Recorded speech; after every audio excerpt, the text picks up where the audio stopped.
శారమని తీసుకుపోయినప్పుడు అబీమెలెకు జరిగింది అదే. దేవుడు ఏం చేశాడు? లాగి పెట్టేవాడు, కొట్టాడు. ఇక ఆయన అవయవాలు ఏ అవయవాలు పనిచేయలేదు. నీ భర్త దారి తొలిగేటప్పుడు నువ్వు ఎందుకు ప్రార్థన చేయకూడదు? ప్రభు, నా భర్తకి అవయవాలు పని చేయకుండా చేయి. ఎందుకు చేయకూడదు ప్రార్థన? చేయి, ప్రార్థన చేయి.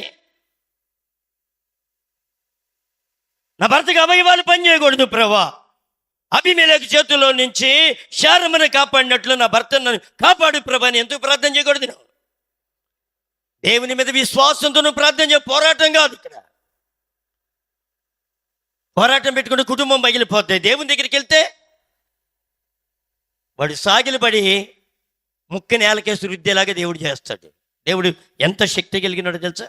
అంటే దేవుని మీద నీకు ఆదరణ లేదా? దేవుని మీద నమ్మకం లేదా? నా దేవుడు చేస్తాడనేటువంటి నమ్మకం లేదా నీకు? అబ్రాహాంకి ఉందని నమ్మకం, అందుకనే వెళ్ళి ఆ రాజు ఇంటి చుట్టూ తిరిగాడా ఆయన? నో, ఓన్లీ ప్రేయర్, ప్రార్థన. నీ జీవితంలో కూడా ప్రార్థన ఉండాలి. నీ పరిస్థితుల్లో కూడా ప్రార్థన ఉండాలి. ఉంటే దేవుడు చక్కగా నిన్ను నడిపిస్తాడు ఆయన.